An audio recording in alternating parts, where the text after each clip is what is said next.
सम्मुख सुशोभित श्री परमहंसों की दिव्य झांकी को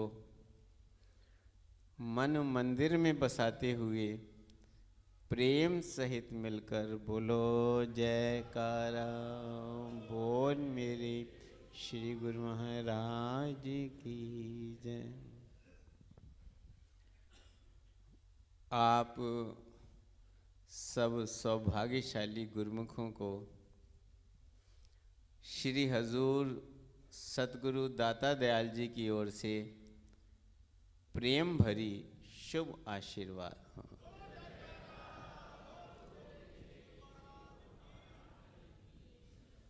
आप सब गुरुमुखों के प्रेम, श्रद्धा, विश्वास और भक्ति पर श्री सद्गुरुदेव दाता दयाल जी बहुत बहुत प्रसन्न हैं।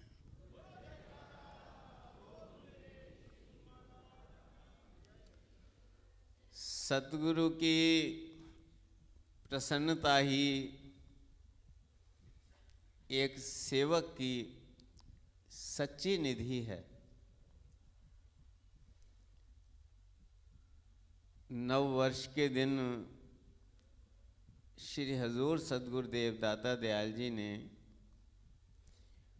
अपने पावन वचनों में फरमाया कि एक गुरुमुख के हृदय के अंदर क्या कामना होनी चाहिए, क्या कामना होती है।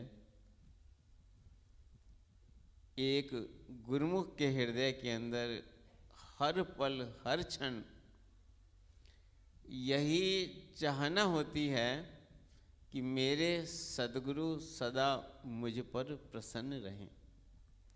सद्गुरु की प्रसन्नता की चाहना हर सेवक के हृदय में होनी चाहिए। जिस प्रकार आपने अभी भरत जी की कथा का ये स्वरूप आपने इस नाटिका में देखा कि यूं तो भरत प्रेम के अवतार थे और अपने प्रेम के बंधन में बांधने के लिए भगवान को मजबूर कर रहे थे। तो उस समय महाराजा जनक जी के आगे विनती की कि आप इसका निर्णय करें कि धर्म बड़ा है कि प्रेम बड़ा है। भगवान धर्म के महत्ता दर्शा रहे थे और भरत जी प्रेम की गंगा बहा रहे थे। तो उस समय महाराजा जनक ने के लिए भी असमंजस था कि मैं किसे श्रेष्ठ कहूँ। यूं तो संसार में धर्म ही सबसे ऊंचा है, क्योंकि जो अपने धर्म पर दृढ़ है उसके आगे समस्त रिद्धि सिद्धियां शक्तियां नतमस्तक होती हैं। लेकिन दूसरी तरफ प्रेम है, जिस प्रेम के आगे धर्म भी झुक जाता है। आपने अनेकों उदाहरण देखे हैं कि जिसमें भगवान कहते हैं कि अपना मान भले घट जाए, भक्त का मान न घटते देखा। भक्त के मान को रखने के लिए भगवान अपना भी वचन मोड़ लेते हैं। जैसे भगवान ने ये प्रण किया था कि महाभारत का जब युद्ध होगा तो मैं हथियार नहीं उठाऊंगा, लेकिन जो भीष्म पितामह जी थे उन्होंने भगवान को कहा कि आपका ये प्रण है कि मैं हथियार नहीं उठाऊंगा, तो मेरा प्रण है कि आपसे हथियार उठवा के रहूँगा। और एक दिन ऐसा समय आया कि जब अर्जुन का रथ भी चूर चूर हो गया, तो भगवान ने रथ का पहिया निकाल करके और अपने हाथ में उंगली में उठा लिया।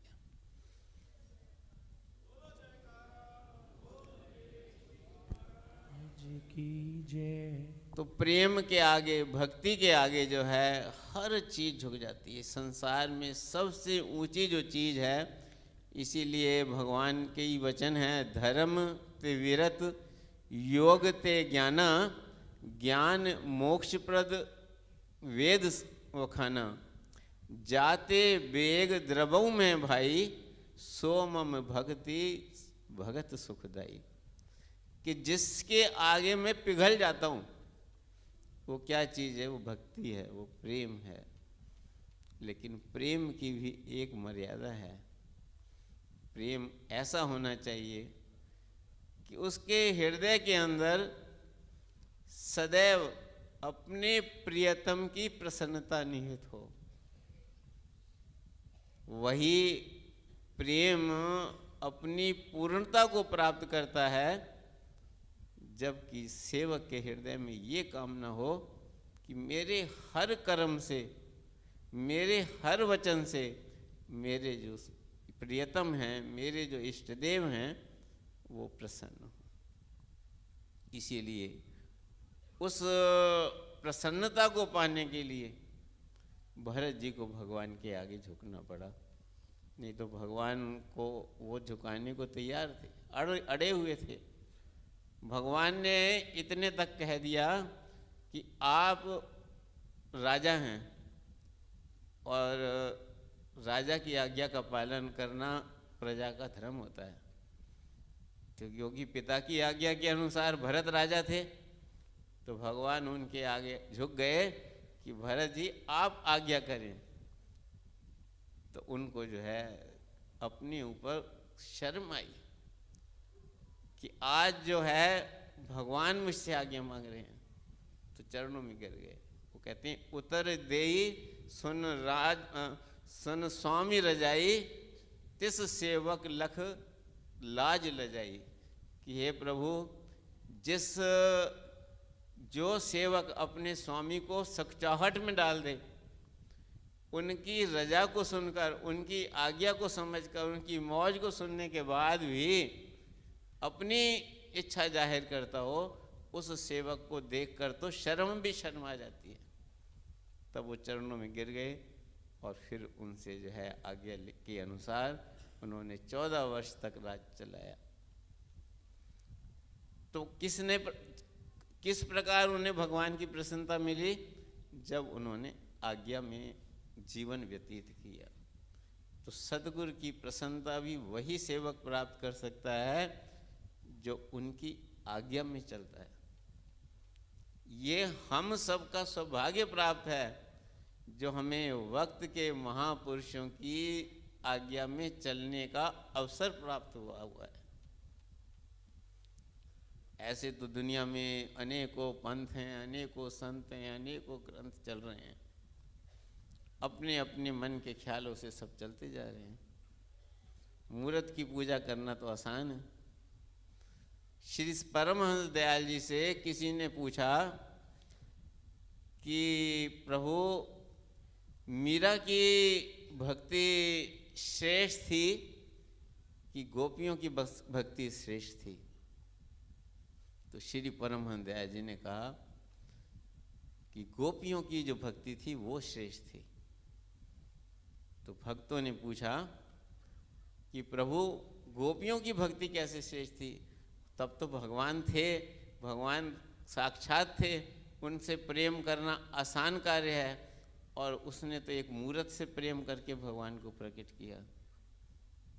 तो श्री गुरु महाराज जी ने फरमाया कि मूर्त की पूजा करना आसान काम है, लेकिन साक्षात उनके चरणों में रहते हुए, उनकी नरलीला को देखते हुए भी अपनी श्रद्धा को बनाए रखना, अपने विश्वास को बनाए रखना, उनको भगवान समझ करके पूजना, ये सबसे ऊंची काम है।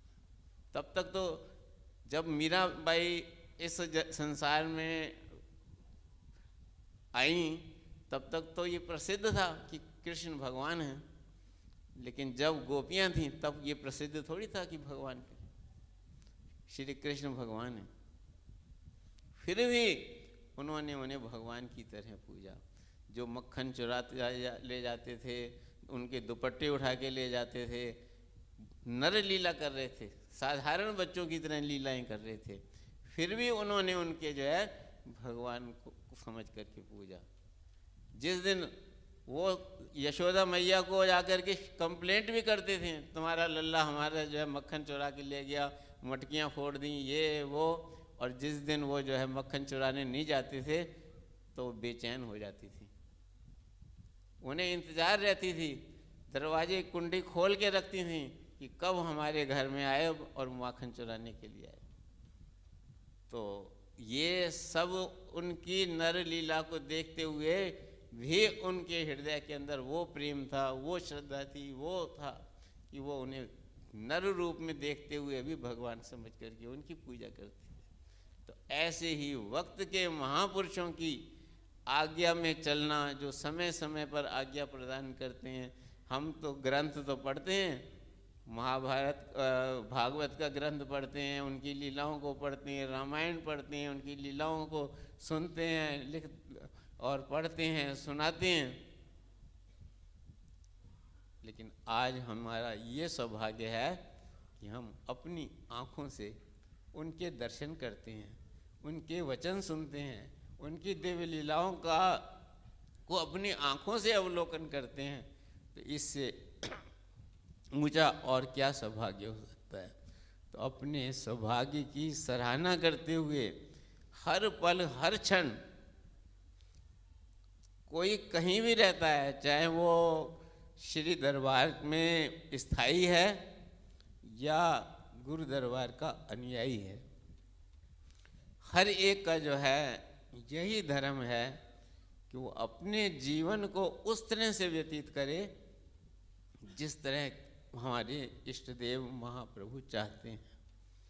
तो वो क्या चाहते हैं कि आप सब भले ही संसार में रहें, संसार के सब कार्य करें, लेकिन भक्ति के नियमों की पालना करते रहें। और 2 घंटे भजन, श्री गुरु महाराज जी फरमाते हैं कि ये श्री परमहंस दयाल जी के वचन हैं।